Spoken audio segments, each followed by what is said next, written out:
My name is Grace Myers. I'm 36 years old. 20 years ago, my parents kicked me out of the house for getting pregnant in 10th grade. 16 years old. November rain. One suitcase. My mother pointing at the door, telling me I was dead to them. That same night, they signed papers erasing me from the family, me and any child I might ever have. I kept those papers. I kept everything. For 2 decades, I was invisible. They told everyone I'd moved abroad, built their spotless reputation on the grave of the daughter they threw away. Then last week, they showed up at my door, desperate, smiling, demanding to meet their grandson, a grandson they'd bragged about for months to 200 of their most powerful friends. They offered me $250,000.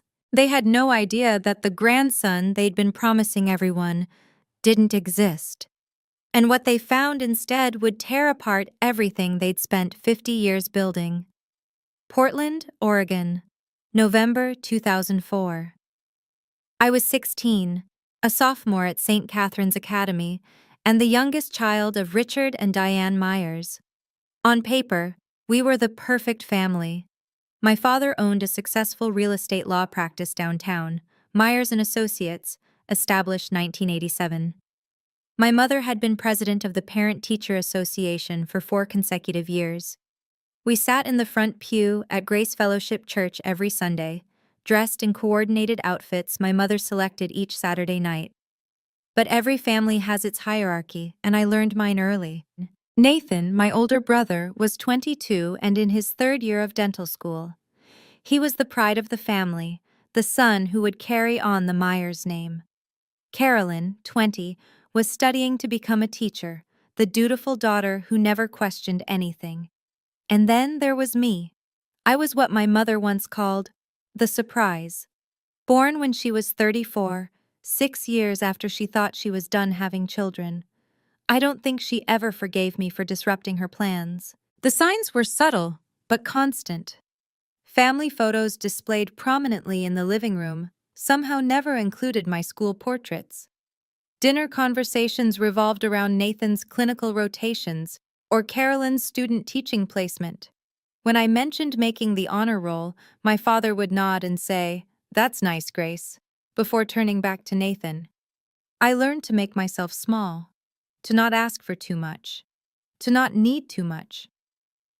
My father had a saying he repeated at every family gathering: reputation takes 20 years to build and 5 minutes to destroy.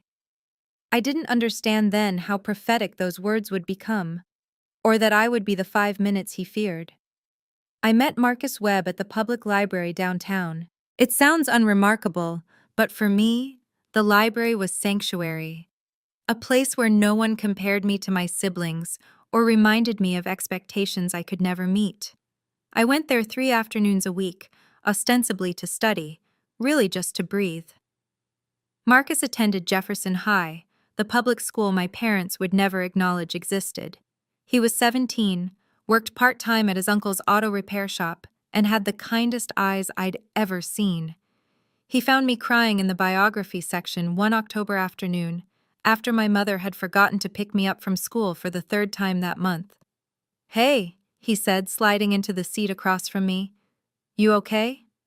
No one had asked me that in a very long time. We dated secretly for 2 months. He was gentle and patient and made me feel like I mattered, like I was someone worth remembering. October 28, 2004. I'll never forget staring at that pregnancy test in the bathroom of a gas station 3 miles from my school. 2 pink lines. My hands wouldn't stop shaking. When I told Marcus, he didn't run. He didn't make excuses. He held my hands and said, "We'll figure this out together, Grace. You're not alone." I wanted to believe him. Part of me did. But I knew my parents. I knew what mattered to them. And I knew that when I told them, their first question wouldn't be, "Are you okay?" It would be, "What will people think?" I decided to tell them at Sunday dinner. I didn't know it would be the last meal I'd ever eat in that house. Sunday, November 14th, 2004. 7:32 p.m. The roast beef was overcooked. I remember that detail because I was staring at it, trying to find the courage to speak while my father complained about a property dispute and my mother calculated which families would attend the church Christmas gala. I have something to tell you. The table went quiet. 4 faces turned toward me. My parents, Nathan home for the weekend, Carolyn visiting from college. I was 8 weeks pregnant, and I couldn't hide it much longer. I'm pregnant. My mother's fork clattered against her plate. My father didn't move. Who is the father? His voice was ice. Is it someone from St. Catherine's? Someone we know? His name is Marcus Webb. He goes to Jefferson High. He works at the public school. My mother's face had gone pale. You've been seeing a boy from the public school. He's a good person, Mom. Does he come from a good family? My father cut in. What does his father do? He lives with his uncle. He works at an auto shop. The silence that followed lasted exactly 11 seconds. I counted. Then my father stood. You will not keep it. Richard, my mother started. She will not destroy everything we've built. He looked at me like I was a stranger, like I was something that needed to be removed. If you keep that baby, you are no longer part of this family. By 9:15 p.m., I was standing on the front porch with one suitcase, rain soaking through my sweater. My mother had opened the door and pointed outside. Not my father. My mother. Nathan and Carolyn watched from the upstairs window. Neither of them came down. I called Marcus from a payphone at the gas station on Mulberry Street. My hands were shaking so badly I could barely dial. He picked up on the second ring. Grace, what's wrong? They kicked me out. 20 minutes later, his uncle's truck pulled up to the gas station. Marcus jumped out before it fully stopped, wrapped me in his jacket, and held me while I sobbed against his chest. I've got you, he said. I've got you. We didn't have a plan. We had $300 between us, a truck with questionable brakes, and nowhere to go. That's when Margaret Torres saved my life. She was our neighbor, 3 houses down from the Myers residence, 62 years old, retired schoolteacher, the only person on our street who didn't treat my father like he owned the neighborhood. She'd seen me standing in the rain from her window. She'd watched long enough to understand. You can stay with me, she said when I knocked on her door at nearly 10 o'clock at night. As long as you need. 2 weeks. That's how long we stayed in Mrs. Torres's guest room before Marcus found us a studio apartment in Seattle, $425 a month, above a laundromat that smelled like bleach and secondhand hope. My parents had their lawyer draw up papers the night they threw me out. I know because my father mailed me a copy 3 days later. Certified mail, signature required, like I was a business transaction. The document stated that Grace Elizabeth Myers forfeited all inheritance rights, and the Myers family bore no legal or moral obligation to her or any child born to her. I kept that paper. I've kept it for 20 years. Lily Grace Myers Webb was born on July 6, 2005, at Harborview Medical Center in Seattle. 7 pounds, 4 ounces, 10 fingers, 10 toes. Her father's brown eyes and my stubborn chin. She came into the world screaming, and I thought, good. Scream. Make them hear you. Don't ever let anyone make you small. The first 5 years were a blur of survival. Marcus worked double shifts at a repair shop in Ballard while I finished my GED, then started community college classes. 2 at a time, whatever I could manage around Lily's schedule. We lived on ramen noodles and free bread from the day-old bin at the bakery down the street. I learned to sew patches onto patches, to make a dollar stretch until it begged for mercy. I sent my parents a birth announcement when Lily was born. No response. I sent a photo on her first birthday. Silence. By her second birthday, I stopped trying. Marcus and I never got married. We kept saying we would someday, when we had money for a real wedding, when life calmed down. Someday kept getting pushed back. Then, on March 15, 2010, a delivery truck ran a red light on Aurora Avenue. Marcus was driving home from a night shift. The police officer who came to my door said he died on impact. He was 26 years old. Lily was 4. The life insurance policy Marcus had through work paid out $12,000. That was it. $12,000 for 26 years of a good man's life. I was 22 years old, a single mother with a 4-year-old daughter, $12,000, and absolutely no one to call. I could have given up then. I didn't. I'd started doing small interior design projects while Marcus was alive, decorating apartments for neighbors who couldn't afford professionals, staging homes for real estate agents willing to take a chance on a young mother with no credentials. I had an eye for it, people said.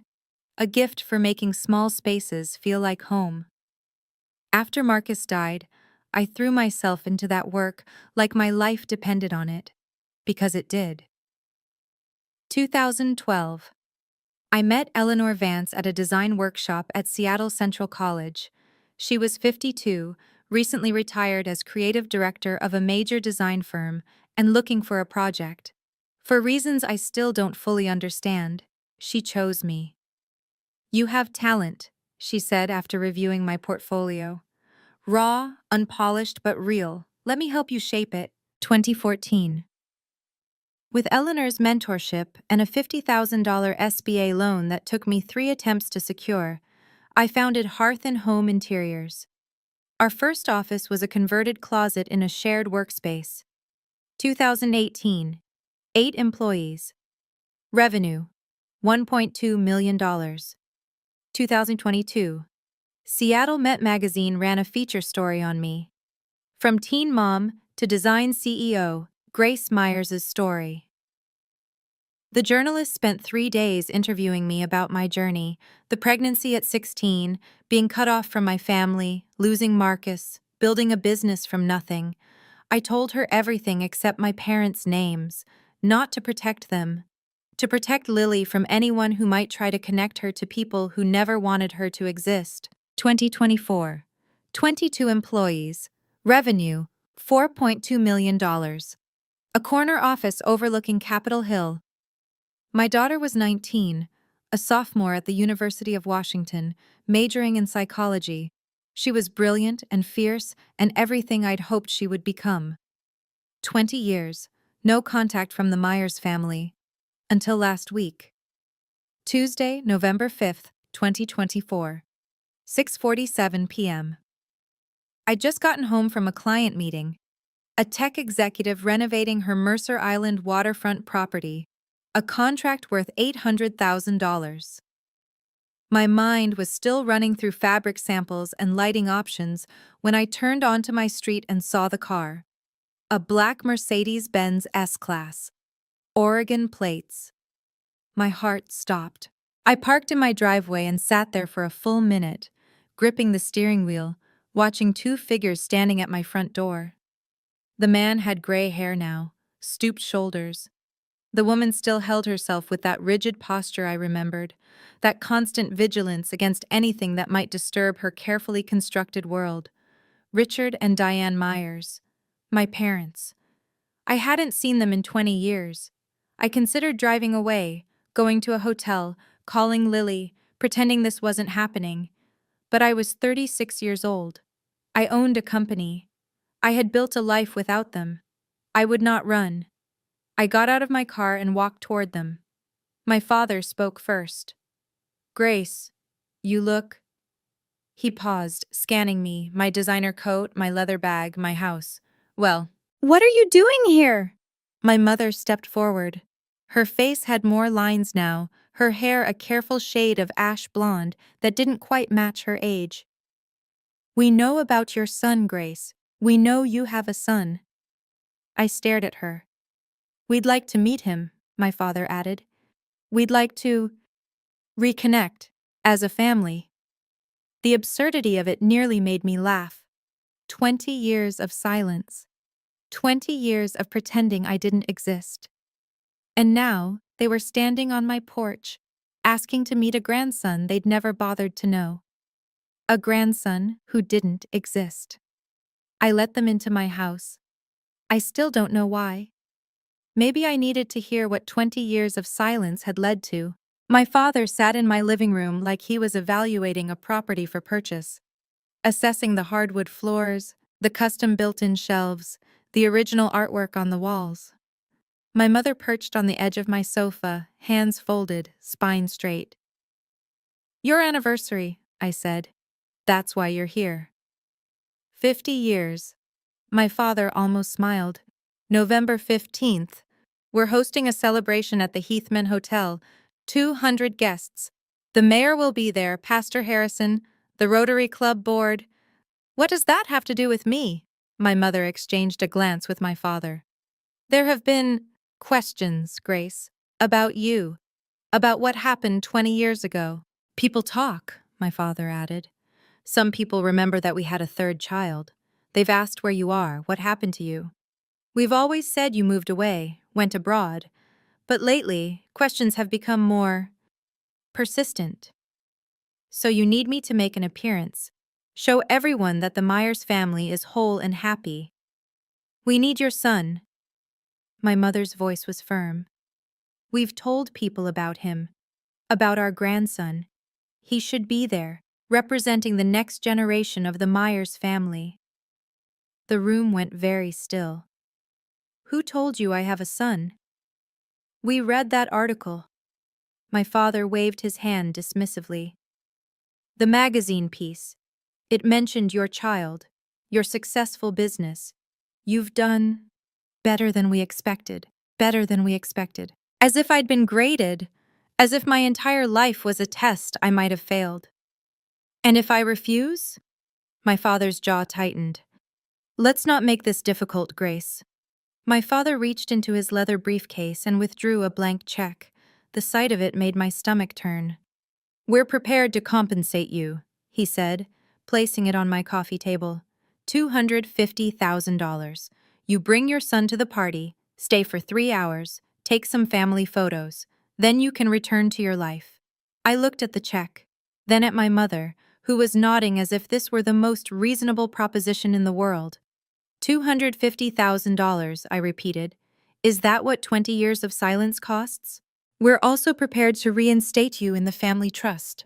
My mother leaned forward, her voice dropping to a conspiratorial whisper. The combined estate is valued at $3.8 million. You would have an equal share with Nathan and Carolyn. I thought about that studio apartment above the laundromat.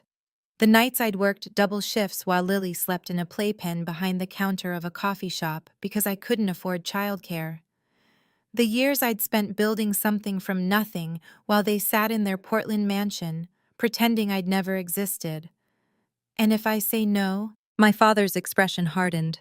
We would prefer not to involve your son directly, Grace, but if necessary, we can reach out to him ourselves, explain the situation, help him understand his family history.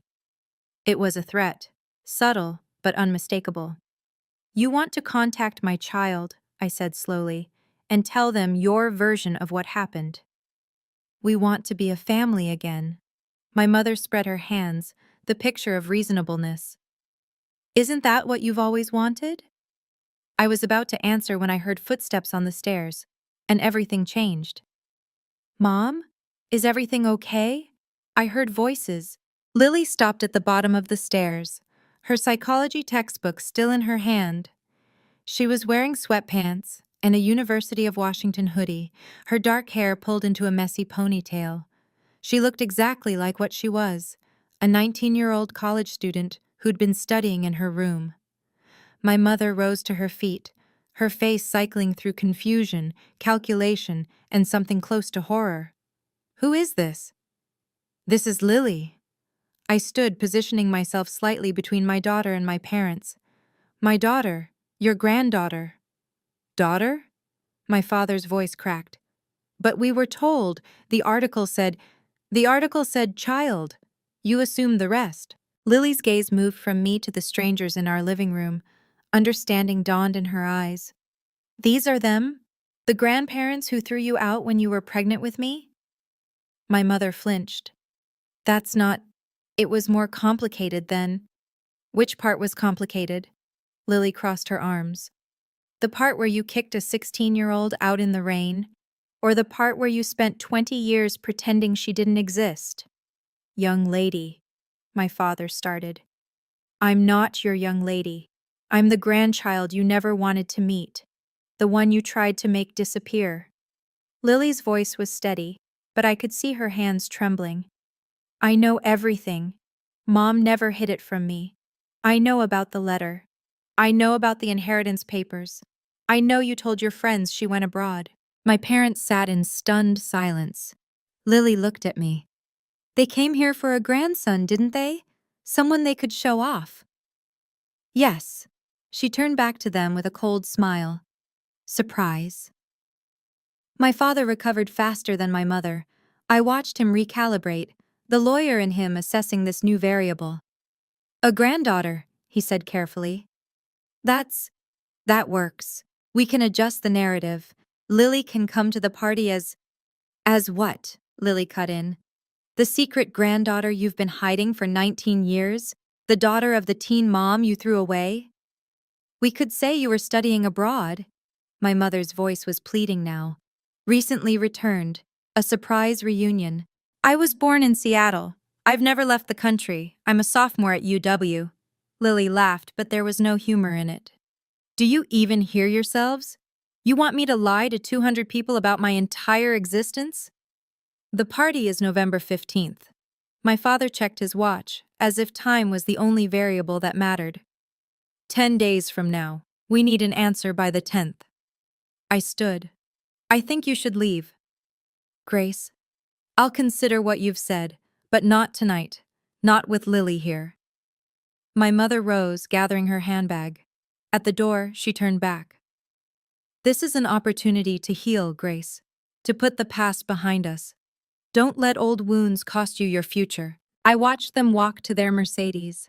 Watched my father help my mother into the passenger seat, the same way he had 1,000 times before, as if this were any ordinary evening. When the car disappeared around the corner, Lily spoke. You're not actually considering this, are you?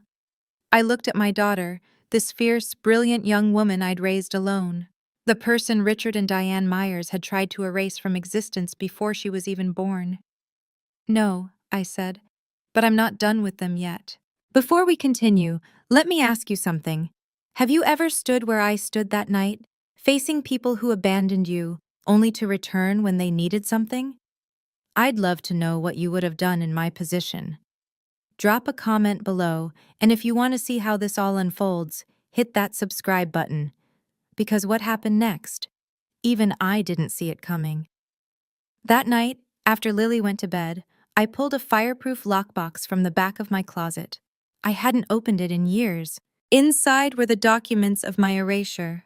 The notarized letter of disinheritance, dated November 14th, 2004, signed by Richard Allen Myers and Diane Elizabeth Myers, witnessed by a notary named Harold Brennan. I remembered the day my father mailed it to me, certified mail, requiring my signature, as if he wanted to make sure I knew exactly how thorough he'd been. The document was 3 pages, legal language designed to be airtight, ensuring that Grace Elizabeth Myers hereby forfeits all claims to the Myers family estate, and that the family bears no legal or moral obligation to the aforementioned party or any dependents thereof. Any dependents thereof. Lily, reduced to 3 words in a legal document, erased before she took her first breath. I photographed each page with my phone, uploaded them to my cloud storage, made backup copies. Mom? I looked up. Lily was standing in my doorway, arms wrapped around herself. I couldn't sleep either. She sat beside me on the bed, looking at the documents spread across my comforter. Is that the letter? Yes. She picked up the first page, reading slowly. When she finished, her eyes were bright with tears she refused to let fall. They really did it, she whispered. They really just cut you out, like you were nothing. They did. What are you going to do with these? I looked at my daughter, at the evidence of 20 years of calculated cruelty laid out before us. I don't know yet, I admitted, but whatever I do, they won't be able to pretend anymore. Lily nodded slowly. I might have an idea. The next morning, I made a call I hadn't made in over a year. Margaret Torres answered on the 3rd ring. Grace, Is that you, sweetheart? Mrs. Torres, I smiled despite everything. I hope I'm not calling too early. At my age, early is relative. What's wrong? You sound like you've got weight on your shoulders. I told her about my parents' visit, about the grandson they'd invented, the anniversary party, the $250,000. When I finished, the line was quiet for a long moment. Those people, she finally said. 20 years, and they haven't changed one bit. Mrs. Torres, I need to ask you something. That night, November 14th, 2004, I remember it like it was yesterday. Her voice hardened. I watched from my window, saw you standing in the rain, that little suitcase at your feet, watched your parents' car drive away. I should have come out sooner. I've regretted that every day since. Do you still have your security camera footage from back then? A pause. You know, I never delete anything. Old teachers' habit. Document everything. Let me check my files. 20 minutes later, my phone buzzed with an email. A grainy but unmistakable image. A 16-year-old girl standing on a porch in the rain, 9:17 p.m., November 14th, 2004. The timestamp was visible in the corner. The address, my parents' house, was partially visible in the frame. That's you, Mrs. Torres said when I called her back. That's the night they threw you away. Would you be willing to verify this? Officially, if needed? Honey, I've been waiting 20 years for someone to ask. Her voice was fierce. Whatever you need, I'm there. I thanked her and hung up. 2 pieces of evidence, 2 witnesses. Now I needed a plan. I spent that evening rereading my own story. The Seattle Met article was still available online, shared over 12,000 times since it was published in March 2022. The journalist, Rebecca Huang, had titled it, From Teen Mom to Design CEO, Grace Myers' Story. 2,500 words about loss, resilience, and building something from the ruins of everything you thought you knew. I'd been careful in that interview. I'd told the truth but not the whole truth. I mentioned being estranged from my family without naming names or cities. I talked about becoming a mother at 17 without identifying the parents who'd cast me out. Not to protect them. To protect Lily from strangers making connections, asking questions, dredging up pain that didn't belong to them. Now I scrolled through the comments, thousands of them. This woman is incredible. Imagine being thrown away by your own family and still becoming this successful. I went through something similar. This story gives me hope. Someone should make a movie about her life. Seriously. One comment caught my eye, posted just 2 weeks ago. Does anyone know if she's related to the Myers family in Portland? The law firm people? Someone in my church mentioned it, and now I'm curious. So that's how my parents found out. My phone rang. Eleanor Vance. Grace, I heard through the grapevine that your parents materialized after 2 decades of radio silence. I laughed despite myself. News travels fast. This is Seattle. Everything travels fast. Her voice softened. What do you need? I don't know yet. Advice, maybe? Perspective. What I know, Eleanor said, is that you've spent 20 years proving who you are without them. Don't let 3 hours at their party undo that. She was right. But I was already thinking bigger than 3 hours. Thursday, November 7th, 2024. 3:42 p.m. My phone showed an Oregon area code I didn't recognize. I almost let it go to voicemail. Grace, it's Nathan. I hadn't heard my brother's voice in 20 years. It was deeper now, weathered. The voice of a man in his 40s instead of the 22-year-old who'd watched from an upstairs window while I stood in the rain. Nathan, I know I have no right to call. I know you have no reason to talk to me. He exhaled shakily. But I need you to know some things before whatever happens next. Then talk. The grandson story. The whole thing about you having a son. That came from Mom. She read the Seattle Met article 2 years ago but didn't read it carefully. Just saw child and successful business, and constructed this whole narrative about you having a boy who was some kind of entrepreneur. She invented a grandson. She told her church friends, her Rotary friends, built an entire story about this brilliant young man continuing the Myers legacy. Nathan's voice cracked. Dad went along with it. They've been dining out on your imaginary son for months. I closed my eyes. Even now, even after everything, my parents' capacity for delusion still stunned me. Why are you telling me this? Because I was a coward, Grace. 20 years ago, I should have come downstairs. I should have said something. I should have. He stopped, breathing hard. Carolyn and I have talked about it. For years. We were wrong. We've always been wrong. And now?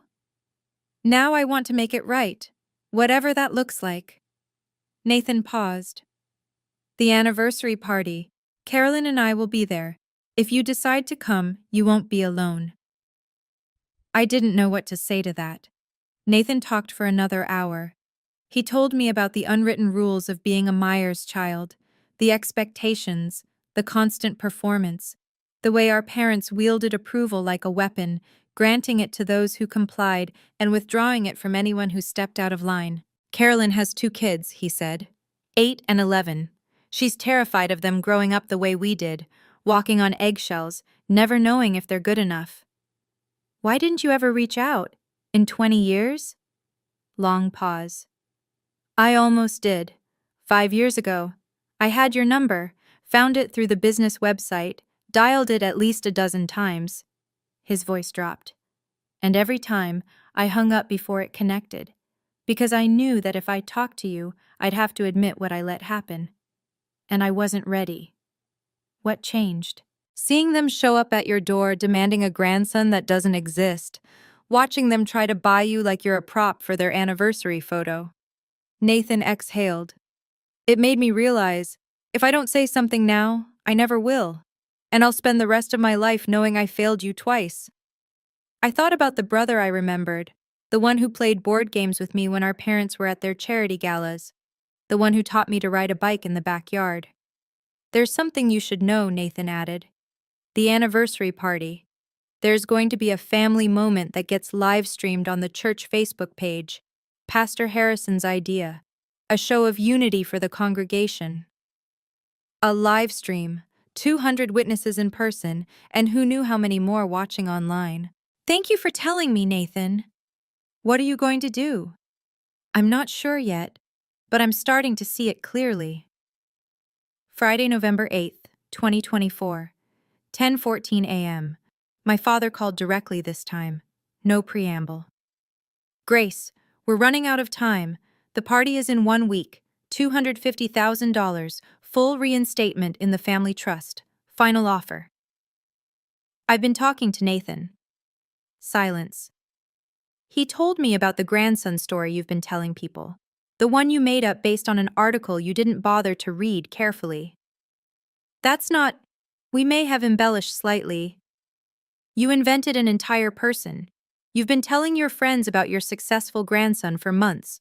A grandson that doesn't exist. Grace. My father's voice hardened. I don't appreciate your tone. After everything we're offering. What exactly are you offering? Money to make me perform for your friends? A spot in a trust you used to erase me? I kept my voice calm, steady. You're not offering me anything. You're trying to buy your way out of a lie you created. You have no right to judge us. Now he was angry. You're the one who destroyed this family. You're the one who brought shame. I was 16 years old. I was pregnant and scared, and I needed my parents. My grip tightened on the phone. And you threw me out like garbage and spent 20 years pretending I died. If you don't come to this party, Grace, you will never have another opportunity to be part of this family. You said that 20 years ago. And you know what? I built a better life without you than I ever would have had with you. We'll see about that. He hung up. I sat in my office, heart pounding, mind racing. 1 week, 200 guests, 1 live stream. It was time to stop letting them control the narrative. That evening, I sat at my dining table with Lily and Eleanor. They want a performance, Eleanor said, swirling her wine. They want you to show up, smile for the cameras, validate 20 years of lies.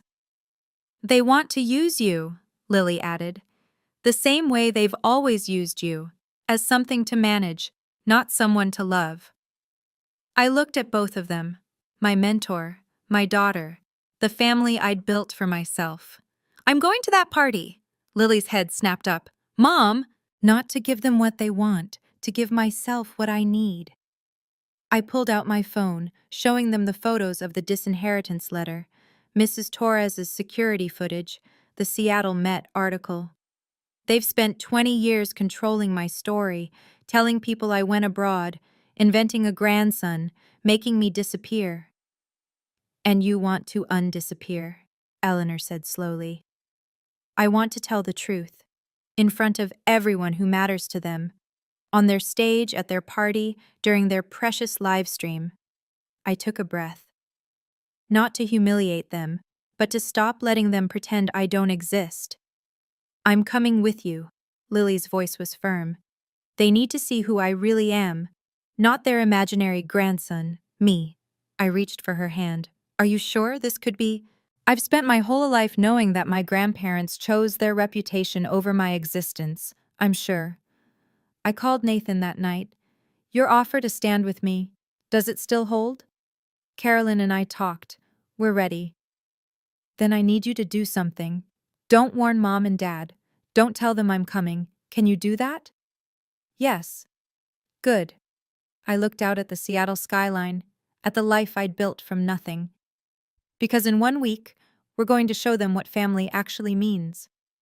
Saturday, November 15th, 2024, 6:47 p.m. The Crystal Ballroom at the Heathman Hotel was everything my parents would have chosen. Chandeliers dripping crystal, white tablecloths starched to precision, flower arrangements that probably cost more than my first month's rent in Seattle.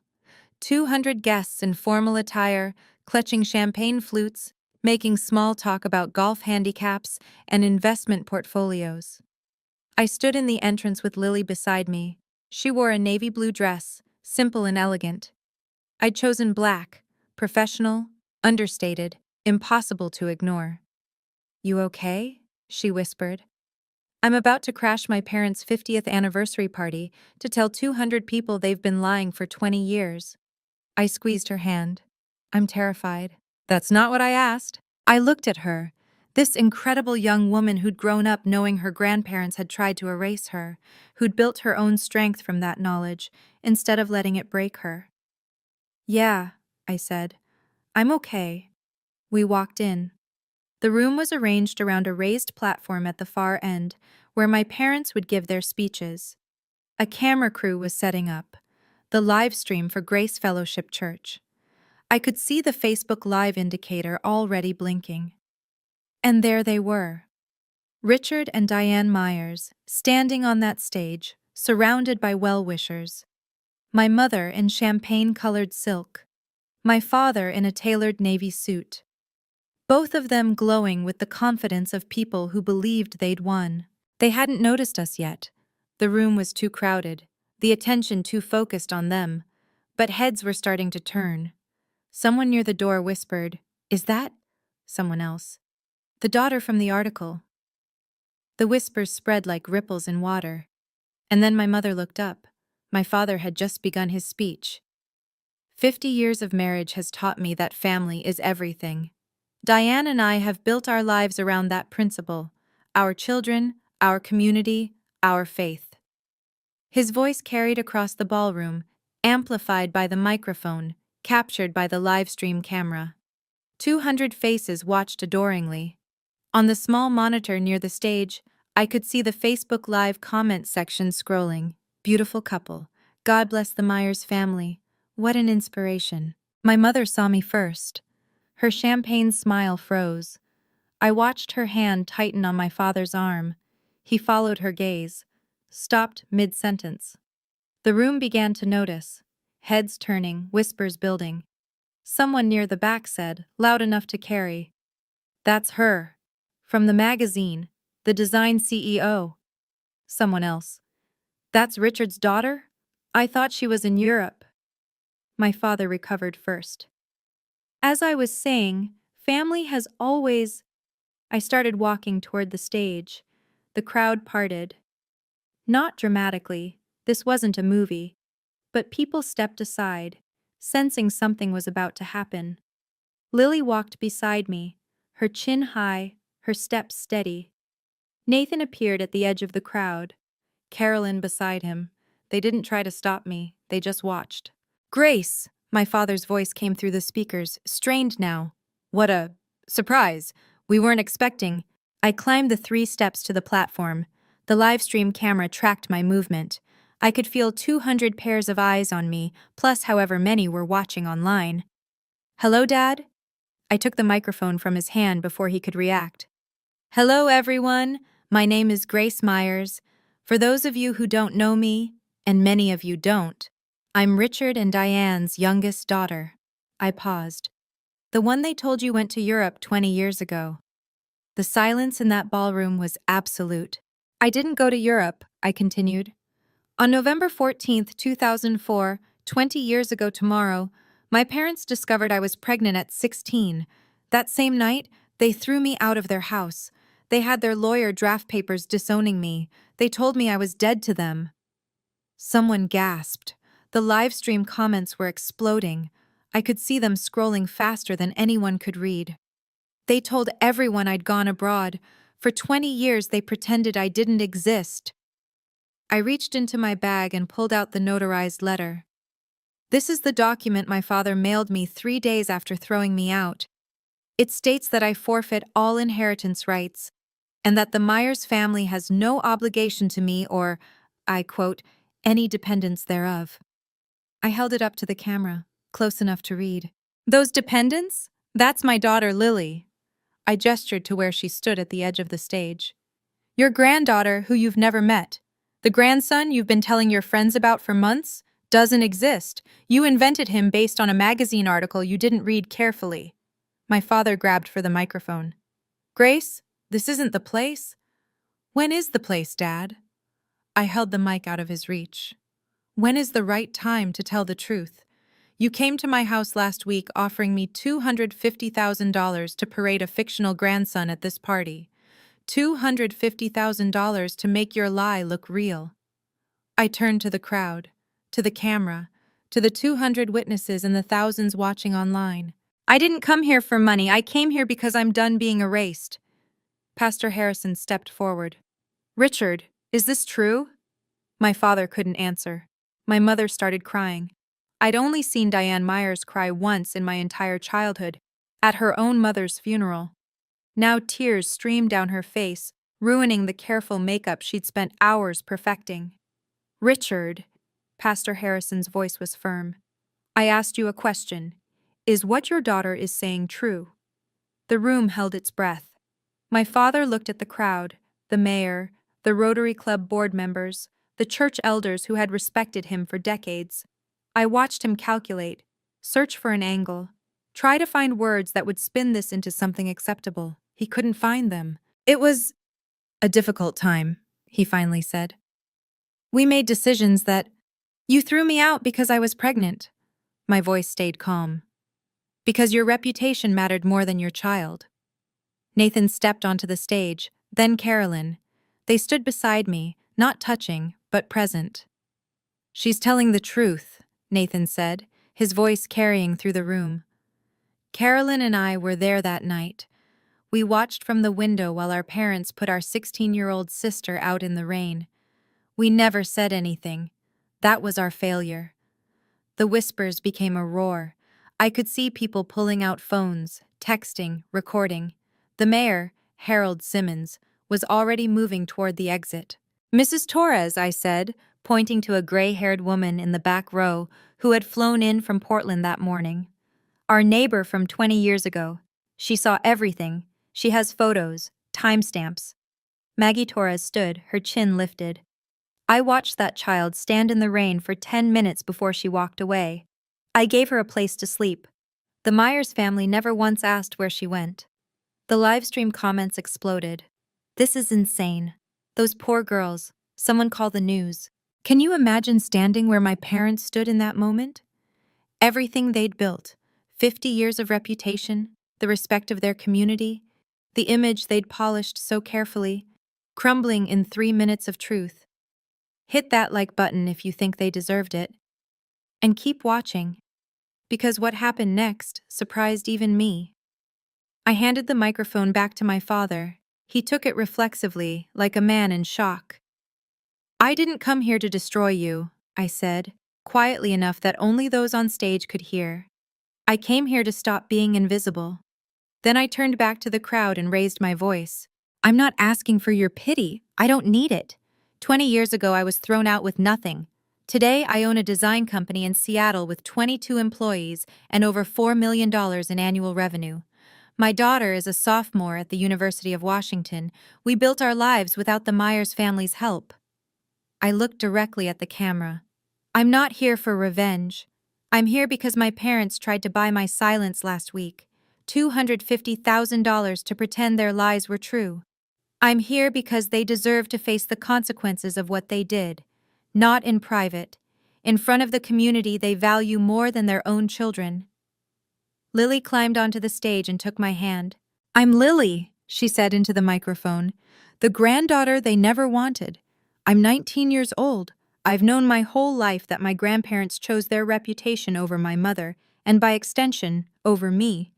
She looked at Richard and Diane. "You could have known me. You could have watched me grow up. You could have been at my birthday parties, my school plays, my high school graduation." Her voice cracked. "You chose not to, and now you don't get to pretend that was ever our fault." Lily handed back the microphone and walked off the stage. I followed her. Behind us, the crystal ballroom erupted into chaos. At the ballroom door, I turned back one last time. "One more thing." My voice cut through the chaos. "I'm not going to sue you. I'm not going to contest the will or demand money. The disinheritance papers you signed 20 years ago, I'm keeping them, as a reminder of who you really are, not as a weapon." Richard looked up, something like confusion crossing his face.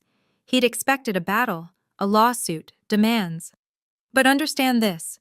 If you ever spread lies about me or my daughter again, if you ever try to contact Lily without her consent, or spin some new story about us for your friends, I will make every document I have public. I have the disinheritance letter. I have time-stamped photos. I have witnesses." I nodded toward Mrs. Torres. "And now I have 200 witnesses to this conversation." Eleanor Vance appeared at my elbow. "Ready?" "Yes." As we walked through the doors, I heard Pastor Harrison's voice. "Richard, Diane, I think we need to talk. Privately. Tonight." Lily squeezed my hand as we stepped into the November evening. The air was cold and clean, and for the first time in 20 years, I felt like I could breathe. "Mom," her voice was small, "did we do the right thing?"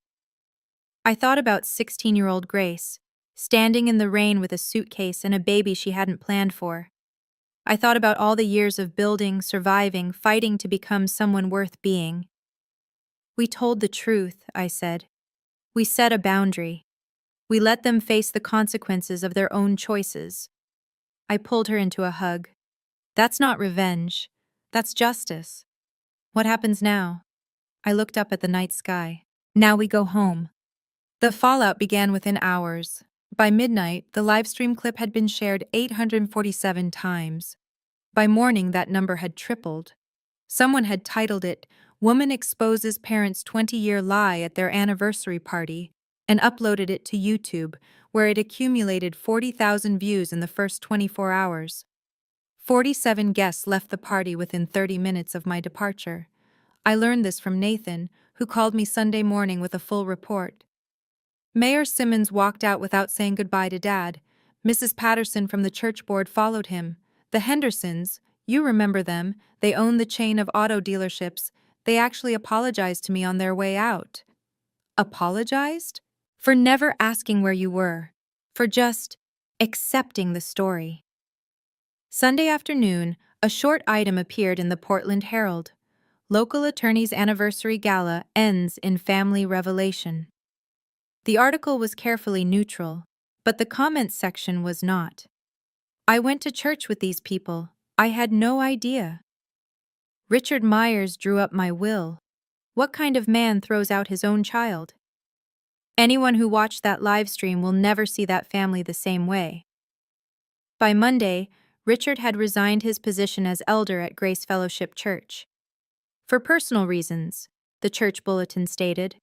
But everyone knew.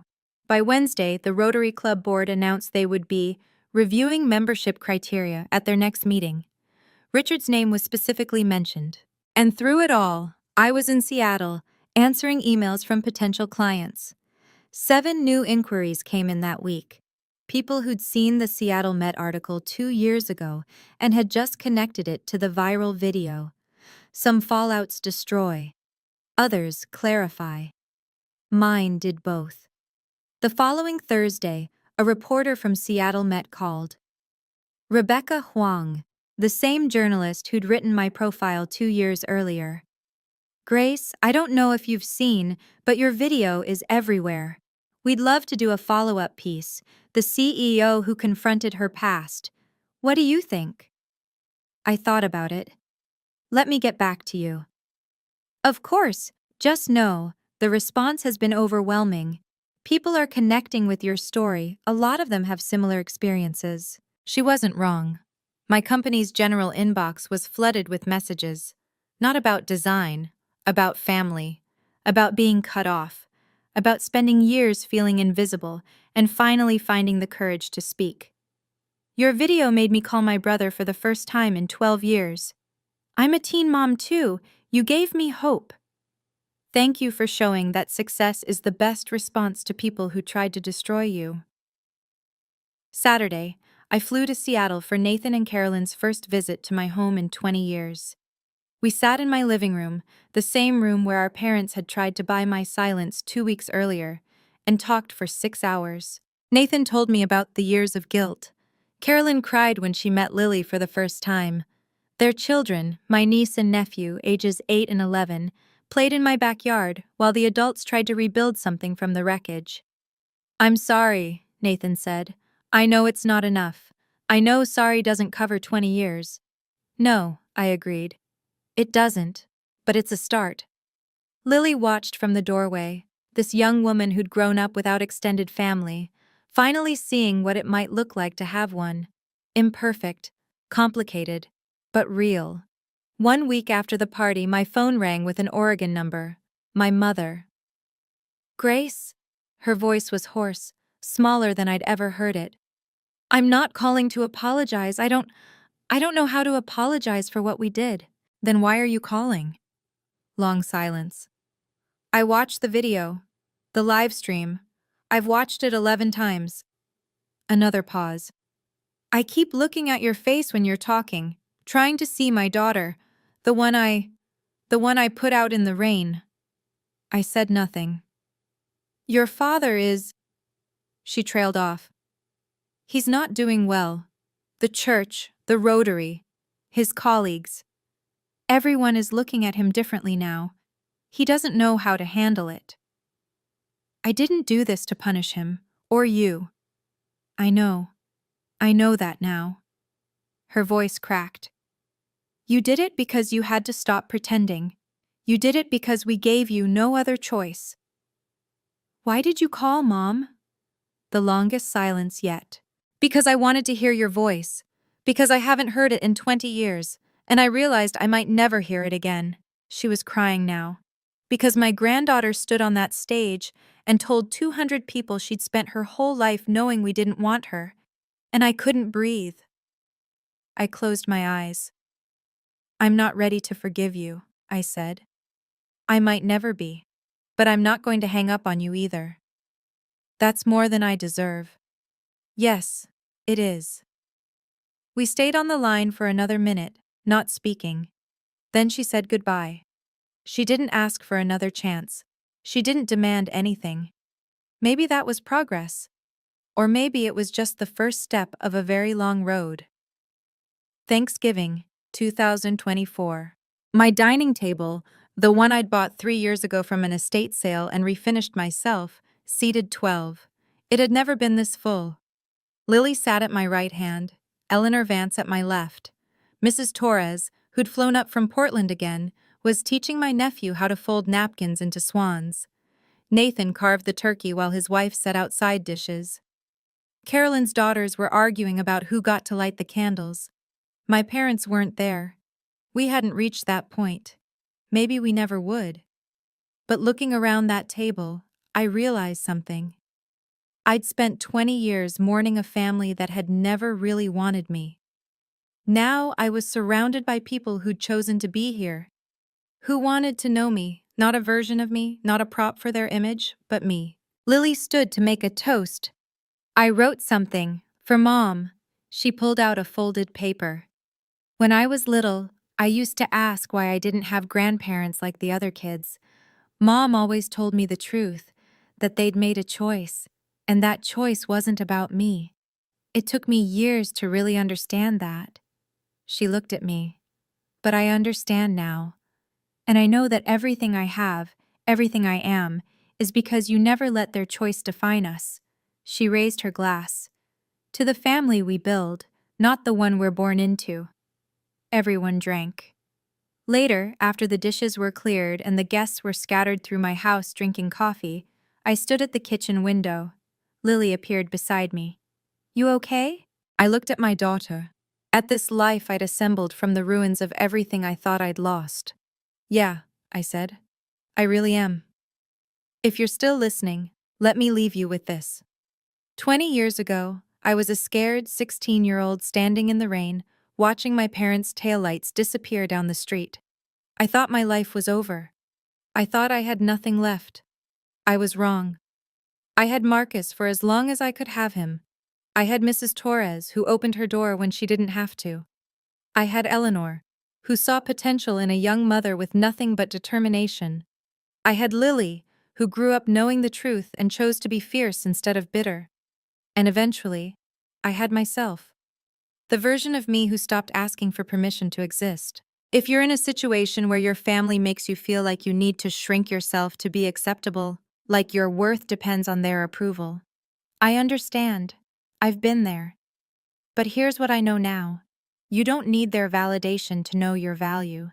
Setting boundaries isn't revenge, it's survival. And sometimes the family you build is stronger than the one you were born into. My parents still haven't apologized. Not really. Richard has barely spoken since the party. Diane calls occasionally, and I answer when I can. Nathan and Carolyn are trying. We're all trying. But I'm not waiting for them to change. I'm living my life. The one I built, the one I earned, the one that belongs entirely to me. That's not a happy ending, it's a real one. And real endings? They don't need applause. They just need truth. Thank you for listening to my story. If it meant something to you, if it made you feel less alone, please share it. Like, subscribe, and check the description for more stories like this one. Because everyone deserves to be seen, even the ones they tried to make invisible.